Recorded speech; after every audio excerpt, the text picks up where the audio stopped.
Well, I'm in Barstow. Oh, look at the kitty cat. I'm at where I go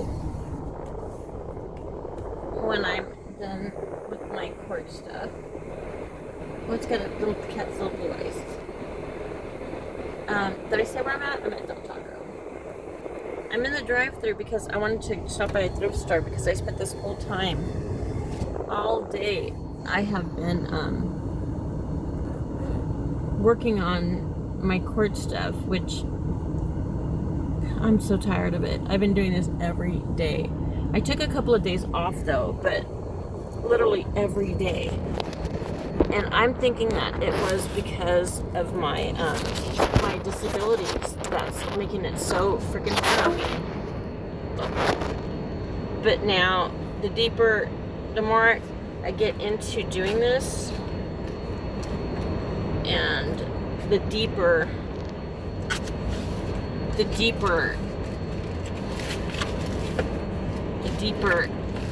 oh my god, the deeper I get into it, and it reveals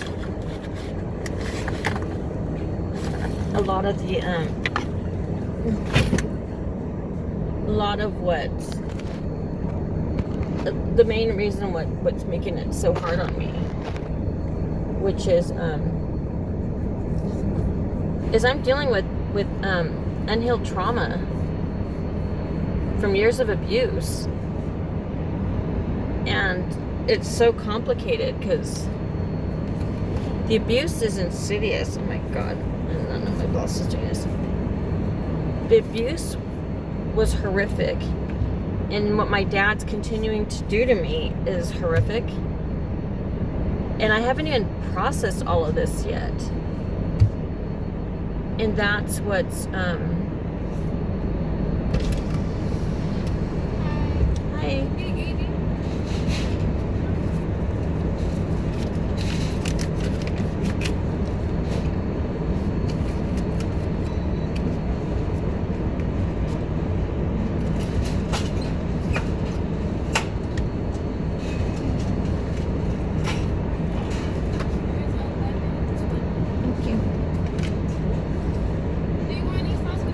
Oh yes, mild, please. A mild? Mild. Mm-hmm.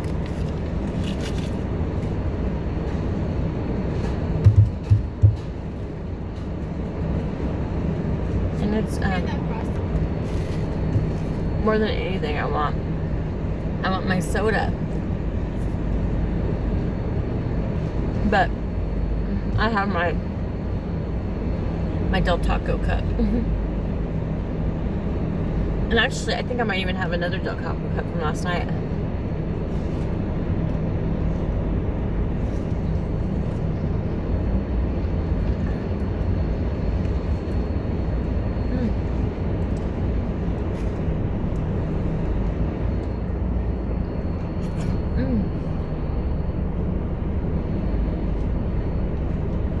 Which I realized about my cup. I was already finished with the drive-thru. I was already entering the drive-thru.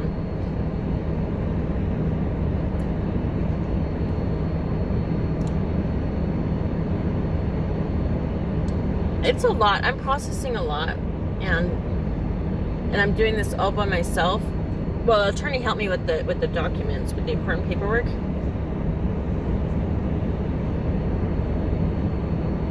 Which I almost have studied every day, so I have a lot of this information. You know, the attorney, everything she did was off of like she just went off of what I had already done, which is so encouraging. And it lets me know that I'm on the right road. And I learned a lot. And I'm sure that a lot of my oh my god, there's like this huge sports car, and it's a very old couple. I could barely stand up tall. the license plate said S Fox, and I first saw it, I'm like, oh, it's like Silver Fox. I gotta show you. But it looks like I just thought, oh, how funny. Let me just. Oh shoot, it's so close up. Oh, I can't even. I'll wait till they drive. And they put right next to it. I don't know cars, but I don't even know how they get in the car really, because it's seated so down low. But that is so rad. Oh my god, even the headlights are awesome. Woo, it's smooth.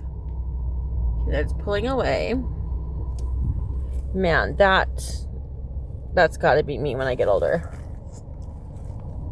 Check out that hottie. It looks like a Hot Wheels car, right? And it said S Fox. It looks like it's Arizona license plate. Look at that beauty. It's definitely a standout here in Barstow. And it looks like the Batmobile from here. Oh my lord, I wish I could have got. I wish I could have showed you what they look like. Man, that's hot. It was an old couple. Cool dude. Because when they walked up, I saw them pass just through the rearview mirror, I guess. An older couple. No, actually I saw the lights, you know, like they did the alarm.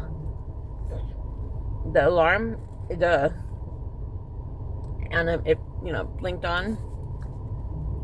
And then I saw the S Fox, and I'm like, right away I thought Silver Fox. I know it's a saying, I don't know what it's from.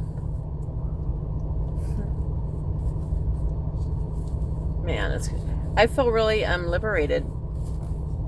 I don't even know if I'll share with Arthur, because he's so, you know, he's right, and I totally get it, because I'm very bad with time management and procrastinating, and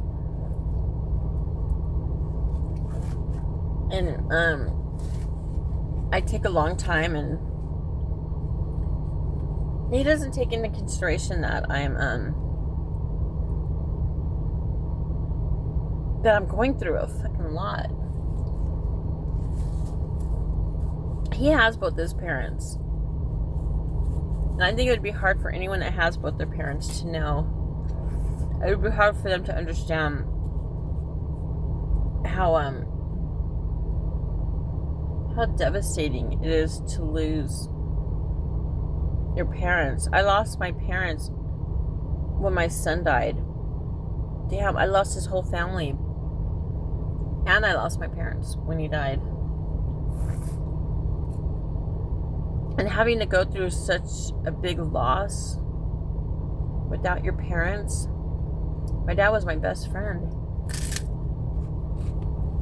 My mom was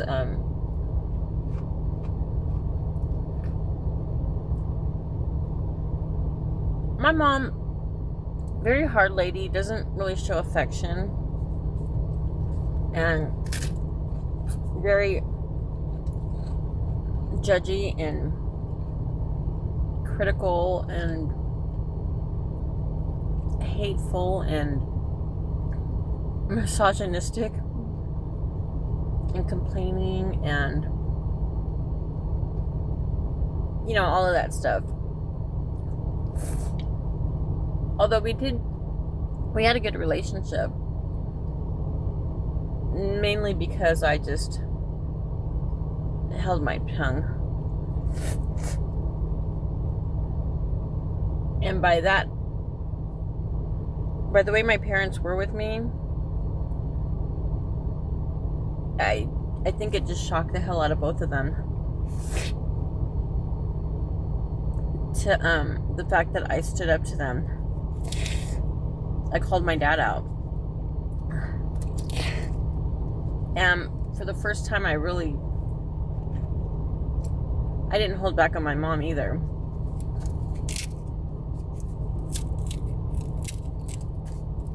But mind you, it was the day after my son died.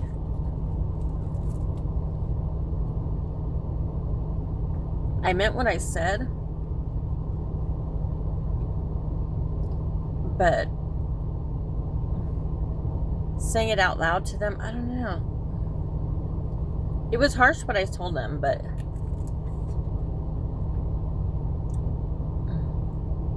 I was grieving. I'm not saying, I don't know if I would take it back or not, because if they can't respect me and meet me at my pain,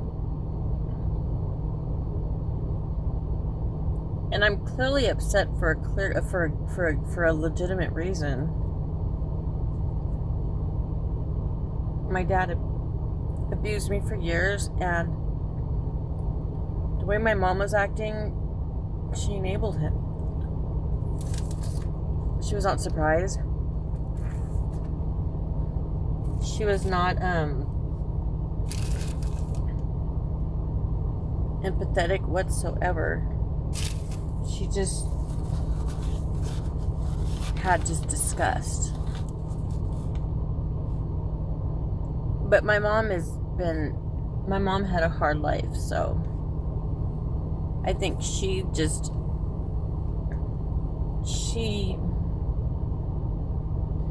held her pain because that's how she was forced to. So, I get it. I get it. But now it's too much has gone down, and my mom's very stubborn, and it's something like this, it's better just to leave as it is. There's no really hope. Miracles could happen. It's always been so mean, so bitter. Like, I'm a very caring and loving person, and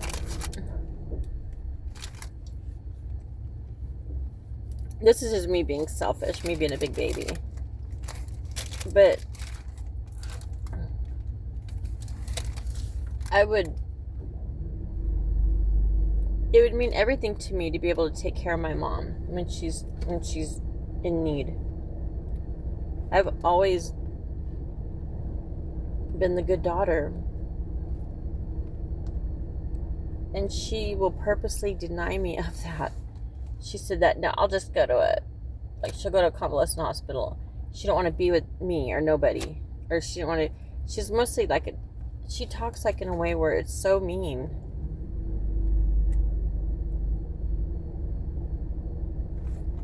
But I did used to have fun with her going to thrift stores.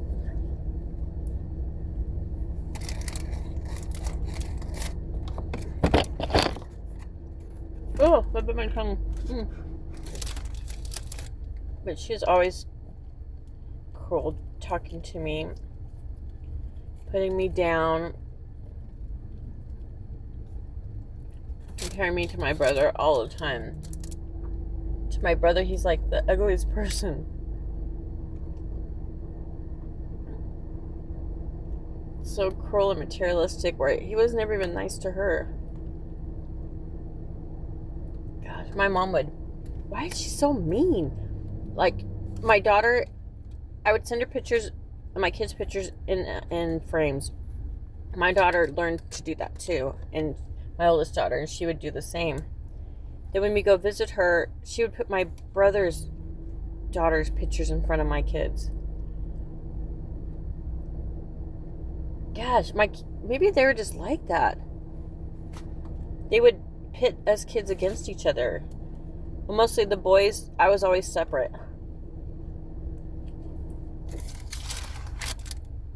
My dad would call me Cootie Girl. and tell my brothers, don't play with her, she's got the cooties. So growing up, my 3 older brothers, they never played with me. I was always alone.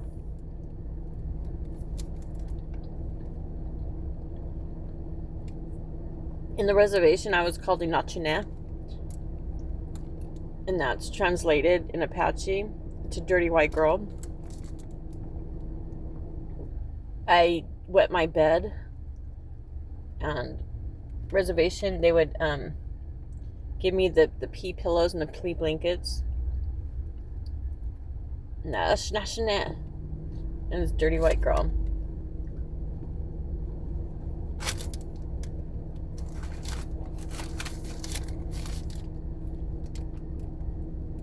In California, I was like the kind of like the poor girl, and my mom raised us. She was an alcoholic,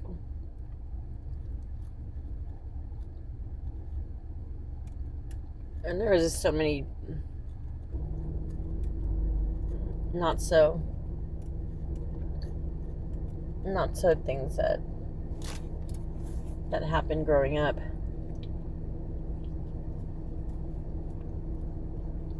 And my dad, he would say to anyone who ever came around me, my friends, any of his Buddhist people would come over, and he always had to tell everybody, it was like that, how ugly I was. I was the ugliest baby he ever saw. He couldn't touch me with a 10-foot pole, and that he couldn't even come near me or touch me until I was at least 5 years old, because I was so ugly.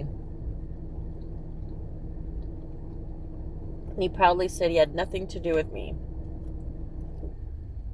until I was 5 years old.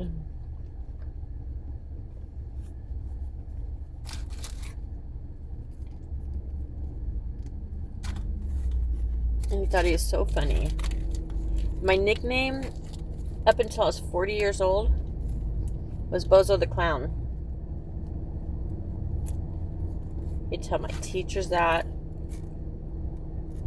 And anybody that would come, if I had a friend, anybody, oh, Bozo the Clown, she's the ugliest baby I've ever seen. It's always the same whole line, and it's just like it's such a funny joke. Until I finally told him when I was 40. It took me till I was 40 to finally get the nerves or the strength to just tell him.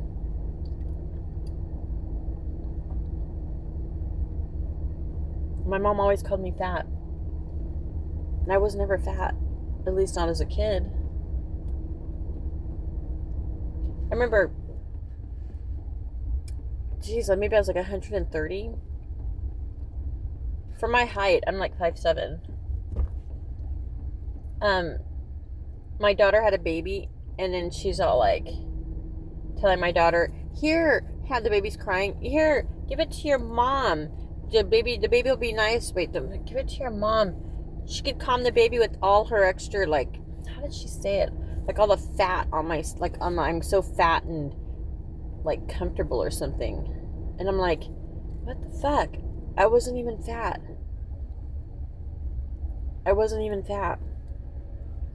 And my mom's not skinny. And to tell a kid, even as a young kid, I remember, oh my God, I could look at the pictures now, like when I was like in grade school, and I was just an average kid. You know, kids are kids. I was not fat. But to put that in my mind since I was a kid,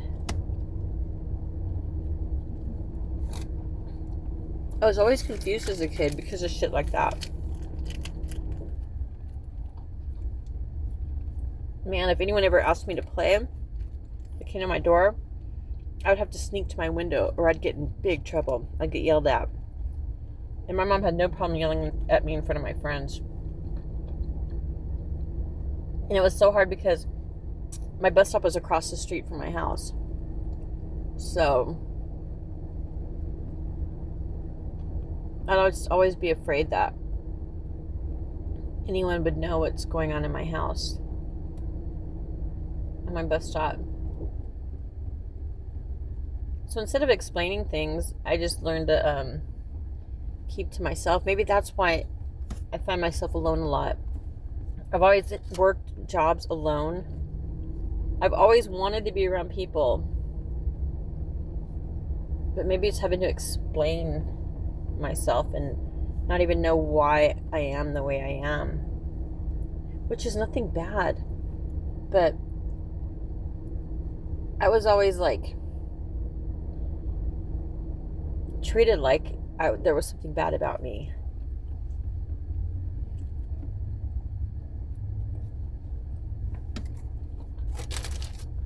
And my mom, she was a yeller. I was always getting yelled at.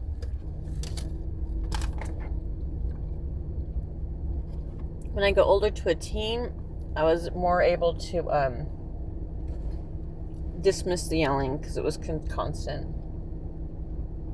But that little side of me, the little child, I was so quiet. I never said anything because I never knew what I did wrong. Why am I getting yelled at? And now I know that I'm a highly sensitive person. Maybe neurodivergent, ADHD.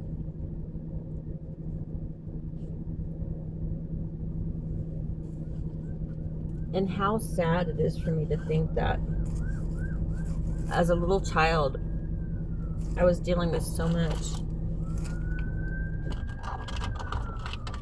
And I didn't have I did not have the abilities to even understand or know what was going on. I was just,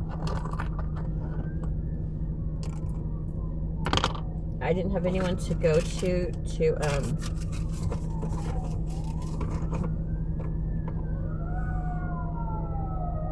explain anything to me. I was forced to just keep everything in silence and not process anything. And that's probably why I ended up disassociating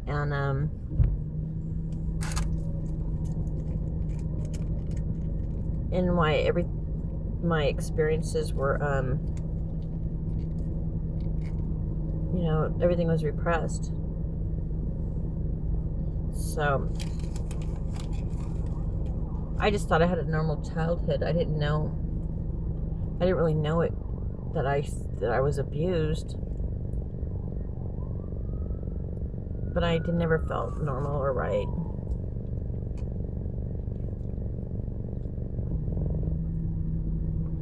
Normally their burritos are good. This isn't. It's like, yeah.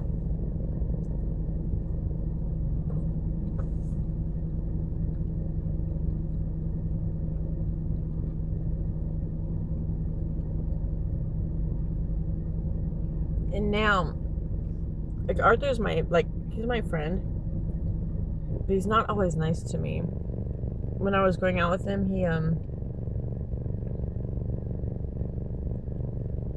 I never ever could feel or tell or know if he even liked me. He never acted like he even liked me, yet alone like me, like love me. Not affectionate, not very complimentary, no affection, no he did not protect me. He did not value me. He didn't really like me much. He always criticizes and corrects me. He put all of his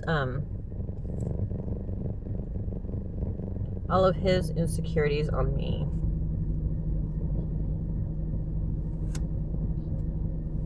So maybe he just grew up very strictly. He's always worried about offending everybody.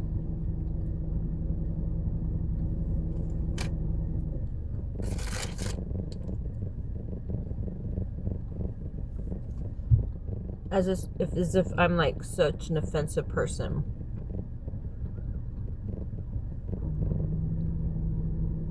I'm like, I've never had anyone, come to me and say, you're so offensive. But he acted like he was just, saving me. Saving people from me. Because I'm so offensive.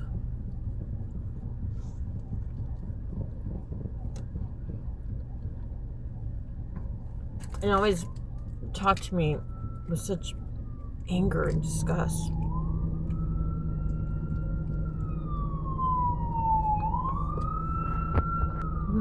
I miss that one. And so he is kind of like a combination of my dad and my mom.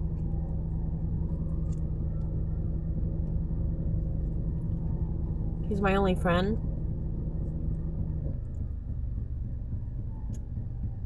And he's probably the reason why he's my only friend.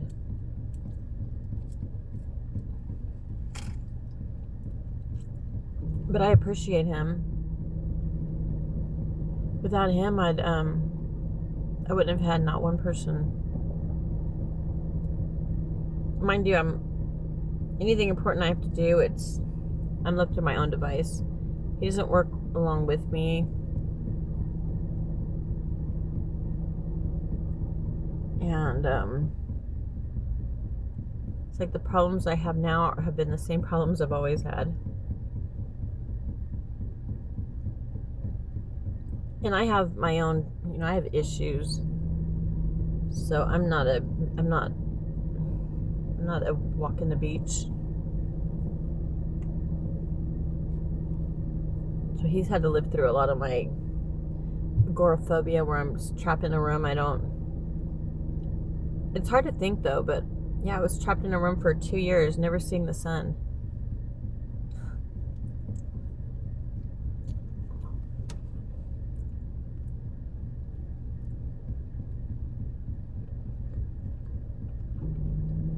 And I became not affectionate.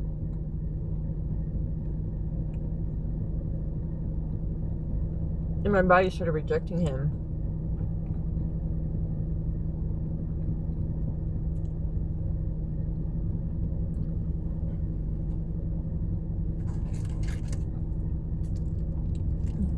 And he wasn't always the faithful boyfriend.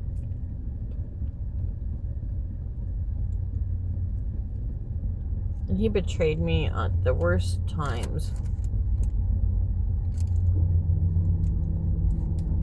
But he was all I had, so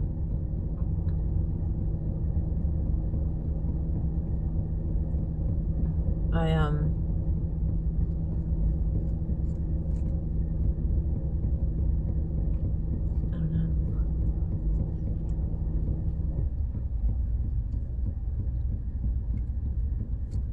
And I'm dealing with a lot, and I feel that I can feel like I'm evolving as a person.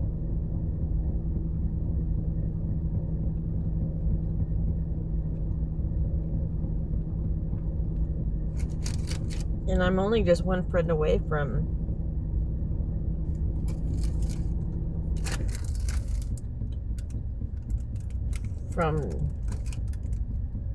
being so alone and lonely.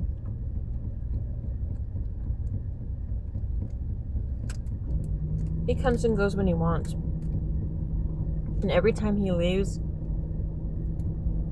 I must have major abandonment issues, because I could just feel like every time he leaves, it's like my heart getting ripped out. Like, I'm still not enough.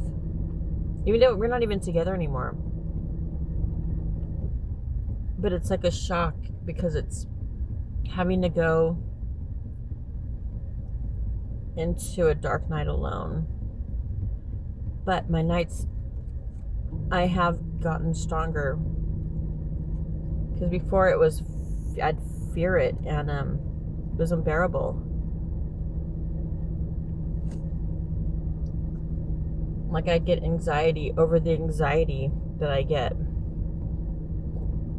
And so I'd get double anxiety, the pre and the post.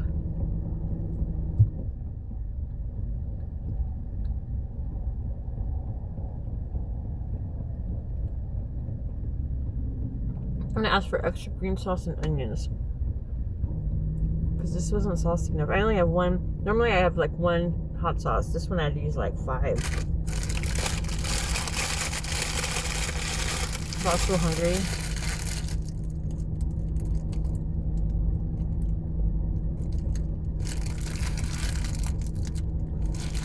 And Arthur acts like I'm just so...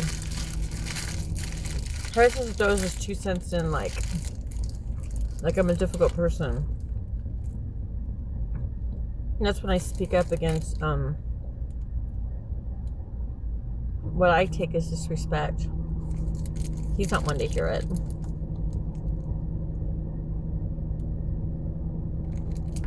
If anything, he flips it on me. Because he does not see what is going on here. Not see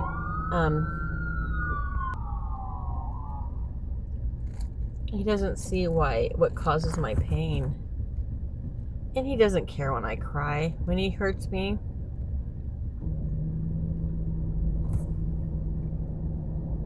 he doesn't care. And he never bothers to change. And he'll continue doing whatever it is that's hurting me. And that's an obvious indicator that you don't care.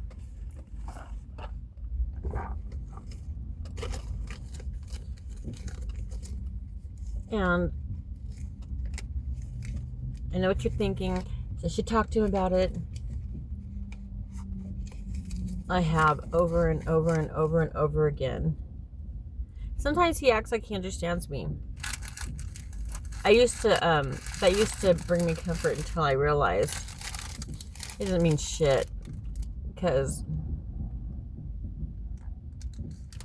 anything he says out of sincerity, within a week, his memory's erased. He has no memory of any. He could be so sorry, so sorry, so sorry, and in a week be doing the same things and blaming me for my reacting to his disrespect or just lack of care for me. Because I'm very feminine and with old traditional values. You know, men provide, protect, honor, and cherish. And a woman, you know, nurturing, supporting, caring, building, and cherishing.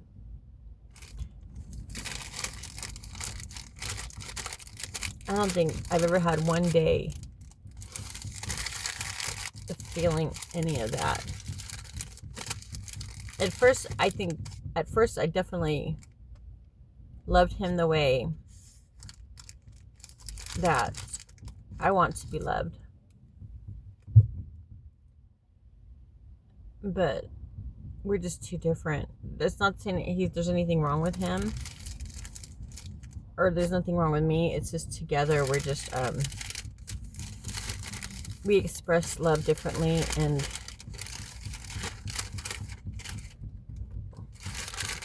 I can speak for myself. You know, I need something that he is incapable of understanding or providing.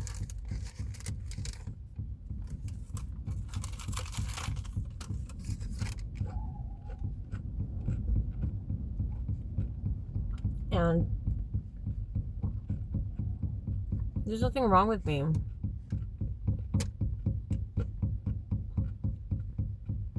But when you're around someone like that, it gets in your psyche.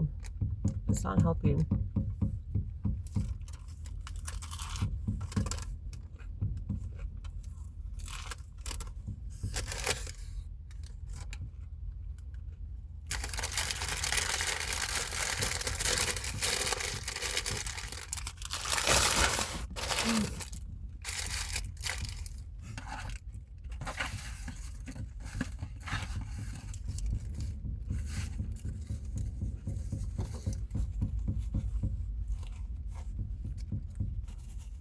And he can exploit my exploit my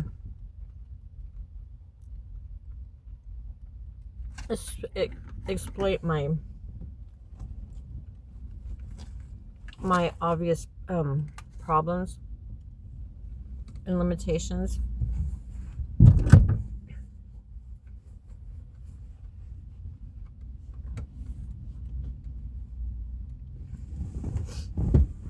Almost like to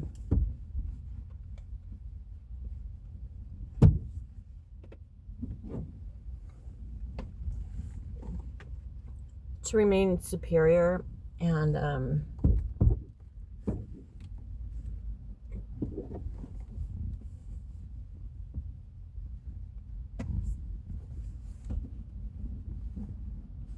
give him a legitimate reason to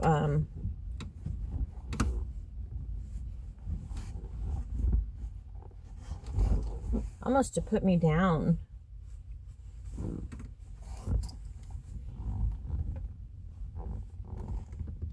But it's got to be hard because I have major time deficits, time management.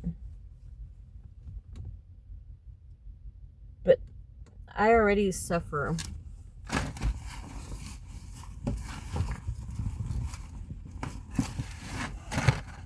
and I also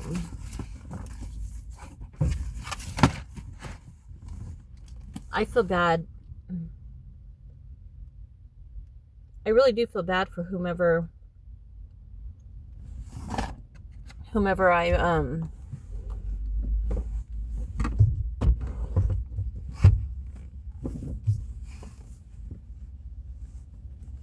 whomever that has to oh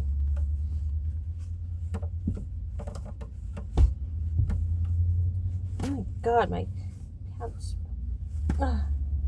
they rolled up on the waist.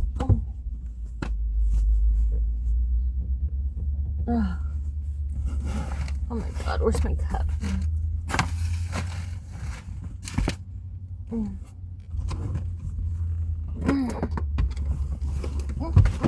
my god. I hope they have cherry Coke, I don't remember. But this last cup, I got, oh my god, I can't even think. Oh, it's when the car broke down on me. I ran out of gas. And this one was just last night. So I'm going to get me a big drink.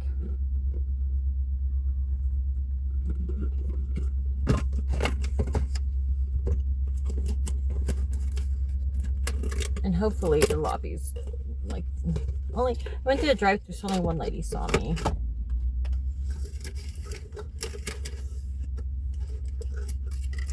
I'm still a chicken though to get caught. But what can they really say? In my mind, people don't even care. Well, you know they care, but they're not, or I could be delusional.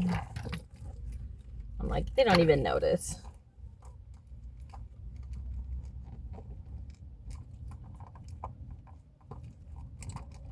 Oh my god, I need my lipstick. Oh my god, it's so hot. Why I took the keys out so soon, I don't know.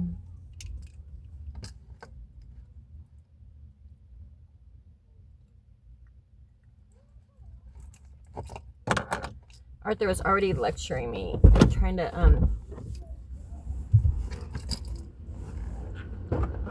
you know, it doesn't matter to me because he can never just support me, or if I did a good job, never just say, good job. Everybody needs that. I need that validation because I don't have anyone I talk to.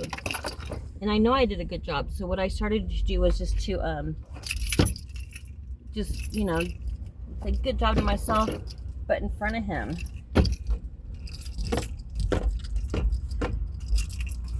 To maybe help him or validate myself. And just to get him to agree with me. A tricky validator.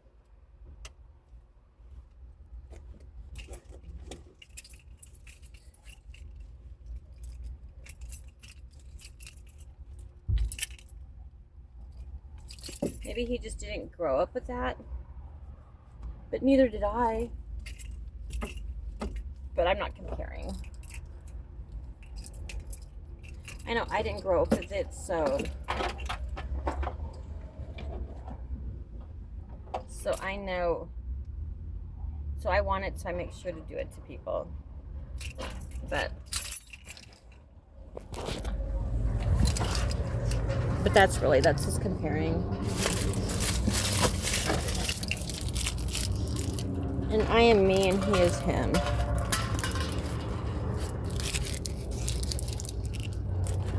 And I'm not one to compare. Only when my feelings are hurt. I'm being a big baby.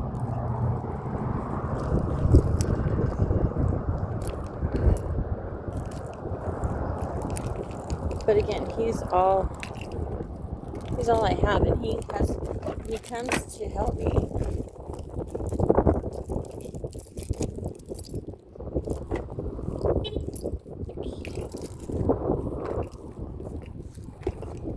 And he gives me what he can.